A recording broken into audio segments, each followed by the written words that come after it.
నమస్కారం. నా పేరు పాండు. 2019 సార్వత్రిక ఎన్నికలు 175 అసెంబ్లీ స్థానాలకు మరి ఆంధ్రప్రదేశ్లో జరిగినాయి. కాబట్టి మరి కాబోయే ముఖ్యమంత్రి ఎవరు అనే ఆతృత చాలా మందిలో ఉంది. కాబట్టి కాబోయే ముఖ్యమంత్రి నా విశ్లేషణ ప్రకారం ఎవరు అనేది నేను చెప్పబోతా ఉన్నాను ఈరోజు.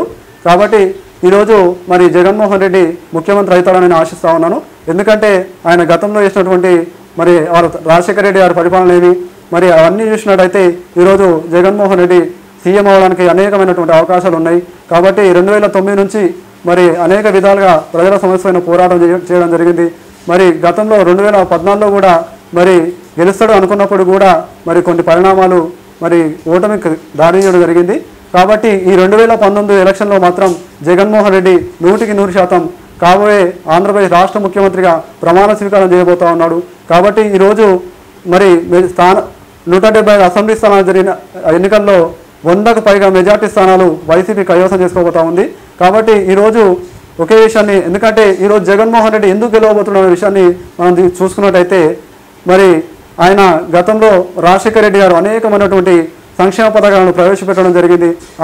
108 అయితేనేమి, 104 అయితేనేమి. కాబట్టి పేదవాడికి అనేక రకాల సంక్షేమ పథకాలు ప్రవేశపెట్టి వాటినన్నింటినీ కూడా ఆ సంక్షేమ పథకాలు ప్రతి ఇంటికి కూడా చేర్చడం జరిగింది. కాబట్టి ఈరోజు ఆయన కుమారుడు జగన్మోహన్ రెడ్డి ఖచ్చితంగా ముఖ్యమంత్రి కాబోతా ఉన్నాడు. ఎందుకు ఈ మాట చెప్తా ఉన్నానంటే మరి గతంలో మరి రాజశేఖర రెడ్డి అనేకమైన అద్భుతమైన కార్యక్రమాలు చేయడం జరిగింది. కాబట్టి జగన్మోహన్ రెడ్డి కూడా మరి ప్రజల సమస్యలను పోరాడేటువంటి తత్వం మరి ఆయనలో ఉన్నట్టు నాయకత్వ లక్షణాలు చాలా స్పష్టంగా కనబడతా ఉన్నాయి. 2019లో ప్యాను గాలి చాలా బలంగా వీజవుతుంది. కాబట్టి 100కు పైగా మెజార్టీ స్థానాలు వైఎస్ఆర్సీపీ కైవసం చేసుకోబోతోంది. మరి దీనికి గల కారణం మరి చంద్రబాబు నాయుడు అవినీతి పాలన, మరి అనేకమైనటువంటి మరి ఎమ్మెల్యేలు అయితేనేమి, మరి ఎంపీలు అయితేనేమి, మరి ప్రత్యేక ఆంధ్ర కోసం పోరాటం చేయడంలో కూడా చంద్రబాబు నాయుడు గారు చాలా విఫలమవడం జరిగింది. అనేక సార్లు మరి ఒకసారి ప్రత్యేక హోదా కావాలని, ఒకసారి వద్దని, కాబట్టి అనేక రకాలుగా మరి ప్రజలను అయోమయానికి గురి చేసినటువంటి విధానం మనం చూసాం. కాబట్టి ఇవన్నిటిని కూడా మరి గతంలో అమరావతి భూసేకరణలో కూడా అనేక అవకతవకలు జరిగినాయి. కాబట్టి అవన్నిటి కూడా ప్రజలు ఈరోజు వాటన్నిటిని కూడా గుర్తు చేసుకొని మరి ఎవరైతే మనకు మేలు జరుగుతుందో, మనకు మేలు చేస్తారో వాళ్ళని సరైన నాయకులు ఎన్నుకోవాలనే ఉద్దేశంతో ఈరోజు వైఎస్ఆర్సీపీకి మరి అందరూ కూడా ఆశీర్వదించడం జరిగింది. కాబట్టి మెజార్టీ స్థానాలు వైసీపీ గెలుచుకొని ఖచ్చితంగా కూడా జగన్ గారు సీఎం కాబోతా ఉన్నారు. జగన్మోహన్ రెడ్డి మరి గతంలో 9 నెలలు మరి అనేక సమస్యలపైన తెలుసుకోవడానికి పాదయాత్ర కూడా చేయడం జరిగింది. ఆ పాదయాత్రలో భాగంగా మరి అనేక సమస్యలు తెలుసుకొని మరి ఈరోజు ముఖ్యమంత్రి అయిన తర్వాత మరి పేద ప్రజలకు ఏమేం చేయాలి అని వాటిపైన సమస్యలపైన అవగాహన రావడం జరిగింది. కాబట్టి ఖచ్చితంగా మరి సీఎం అయిన తర్వాత కూడా మంచి పరిపాలన అందిస్తారని, ఆయన మరి గతంలో రాజశేఖర రెడ్డి గారి పరిపాలనలో మనం అందరం కూడా చూసినాం. కాబట్టి అంతకంటే మంచి పరిపాలన అందిస్తారని ప్రజలు కూడా ఆశాభావం వ్యక్తం చేస్తూ ఉన్నారు. కాబట్టి తప్పకుండా ఆ ఆశ ఖచ్చితంగా మరి సీఎం అయిన తర్వాత ప్రజలకు ఏదైతే ఇచ్చిండో, మరి ఏదైతే పథకాలు మరి ఆయన ప్రవేశపెడతానని చెప్పిండో వాటన్నిటిని కూడా ప్రవేశపెట్టి మంచి పరిపాలన ప్రజలందరికీ కూడా అందిస్తారని ఆశిస్తూ ఉన్నాను. ఈరోజు చాలా స్పష్టంగా తెలిసిన విషయం ఏంటంటే మరి చంద్రబాబు నాయుడు కూడా అనేకమైనటువంటి ఆరోపణలు ఈరోజు ఈసీ మీద చేయడం జరుగుతూ ఉంది. ఎందుకంటే ఆయన ఈవీఎంలలో ఏదో ట్యాంపరింగ్ జరిగింది, ఏదో అవకతవకలు పాల్పడాలన్న విషయాన్ని ఈరోజు, ఎందుకంటే నైతికంగా ఆయన ఓటమి కన్ఫర్మ్ అయింది కాబట్టి ఈరోజు ఆయన చంద్రబాబు నాయుడు గారు ఈరోజు ఈవీఎంలో కేంద్ర ప్రభుత్వం ఏదో పన్నాగం పన్నింది, ఏదో మోసం కుట్రలు జరుగుతాయని చంద్రబాబు నాయుడు గారు ఈరోజు మాట్లాడుతూ ఉన్నారు. కాబట్టి మరి చంద్రబాబు నాయుడు గారు కూడా ఈరోజు చాలా స్పష్టంగా, అంటే చాలా ప్రజలకు కూడా అర్థమైపోయింది ఆయన ఓటమిని నైతికంగా ఆయనే ఒప్పుకుంటున్నా ఉన్నాడు. ఎందుకంటే మరి ఖచ్చితంగా వైఎస్ఆర్సీపీ అధికారంలోకి రాబోతుందన్న విషయాన్ని చంద్రబాబు నాయుడు కూడా ఒప్పుకున్నాడు. ఎందుకంటే నిన్న మొన్న మనం చూసుకున్నట్టయితే అనేక విషయాలపైన స్పందించేటప్పుడు చంద్రబాబు నాయుడు ఎక్కడ కూడా ఆయన కాన్ఫిడెంట్ లేదు. ఎందుకంటే ఖచ్చితంగా వైఎస్ఆర్సీపీ గెలవబోతుంది, ఆయన ప్రభుత్వం పడిపోతున్న విషయాన్ని ఆయన ఖచ్చితంగా తెలుసుకుండు. ఎందుకంటే ఆయన మన మాటల్లో కూడా చూడొచ్చు ఎక్కడ కూడా అసహనం, ఎందుకంటే ఆయన ఓడిపోతున్నటువంటి అసహనం ఆయన మాటల్లో కనబడతా ఉంది. ఈరోజు మనం చూసుకున్నట్టయితే మరి పవన్ కళ్యాణ్ కూడా ప్రత్యక్ష రాజకీయాల్లోకి రావడం జరిగింది. ఆయన మరి జనసేన పార్టీని స్థాపించి మరి ఆయన కూడా కొన్ని సంవత్సరాల పోరాటం చేసినప్పుడు కూడా మరి అంత తీవ్రమైన స్థాయిలో ఇంకా చేయాల్సిన అవసరం ఉంది.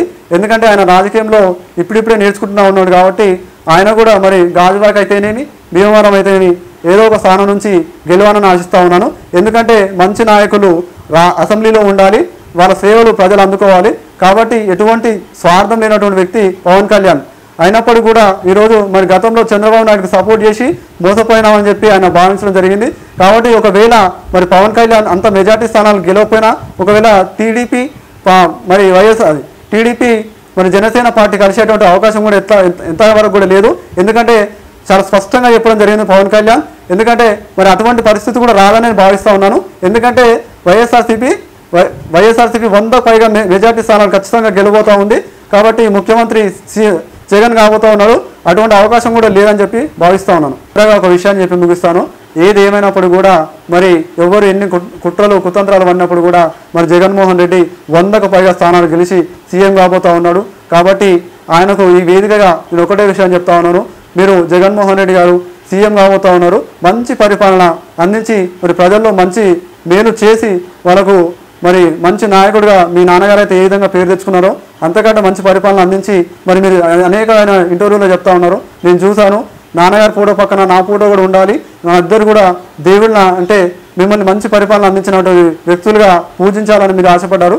మీరైతే ఏదైతే ఆశించారో అది జరగాలని మనస్ఫూర్తిగా కోరుకుంటూ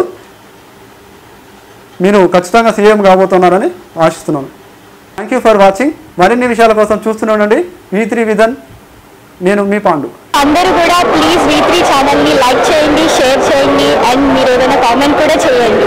thank you so much. Please subscribe V3 vision. మరిన్ని వీడియోస్ కోసం please like, share and comment. Thank you. V3 channel please like it, subscribe it and share it. Thank you. V3 ఛానల్ని లైక్ చేయండి, షేర్ చేయండి, subscribe చేయండి. Thank you. V3 channel all the best. అండి this is Kola Mahesh. V3 ఛానల్ని like చేయండి, share చేయండి, subscribe చేయండి. Thank you so much. నేను మీ కళ్యాణ్. V3 విజన్ ఛానల్ని లైక్ చేయండి, షేర్ చేయండి, సబ్స్క్రైబ్ చేయండి. సబ్స్క్రైబ్ చేసుకున్న వెంటనే పక్కన గంట చాడుతుంది, దాన్ని కొట్టడం మాత్రం మర్చిపోకండి.